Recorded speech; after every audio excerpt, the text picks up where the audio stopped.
مسابقات لیگ برتر فوتبال ولایت بلخ که 3 ماه پیش با حضور 12 تیم زون شمال آغاز شده بود، امروز سرانجام 66 بازی با قهرمانی تیم منتخب یاران نور به پایان رسید. این رقابت‌ها به میزبانی شهر مزار شریف از سوی فدراسیون فوتبال ولایت بلخ و با همکاری ریاست تربیت بدنی و ورزش ولایت بلخ برگزار گردیده بود. مسئولان هدف از برگزاری این مسابقات را استعدادیابی، رشد ورزش فوتبال و انتخاب بازیکنان برتر برای تیم منتخب زون شمال عنوان کردند.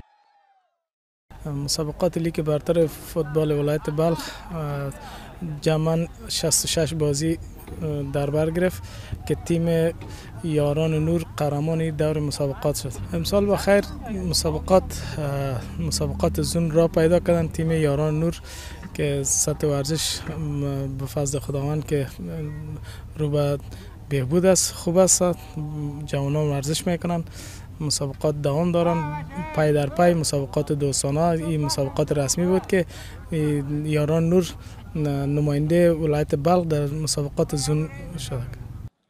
در این حال شماری از بازیکنان اشتراک کننده با استقبال از برگزاری چنین برنامه‌ها برگزاری این لیگ را موثر در رشد استعدادهای فوتبالی دانسته از مسئولان ورزش خواستار توجه و حمایت بیشتر در بخش فوتبال شدند. مسابقات لیگ برتر ولایت بلخ در مزار شریف راه اندازی شد که در این تورنمنت 12 تیم شرکت کرده بودند که خوشبختانه تیم فوتبال یاران نور با 11 پیروزی و 1 مساوی تانسته که قهرمان لیگ برتر ولایت بلخ شود. ولایت بلخ از فوتبال بیشک حرف اول در سطح زون شمال میزنه و تیم های خوب را داره. از این رقابت های فوتبال واقعا خرسند هستیم. خیلی خوب است، در رشد جوانان خوب است، در صحت خوب است.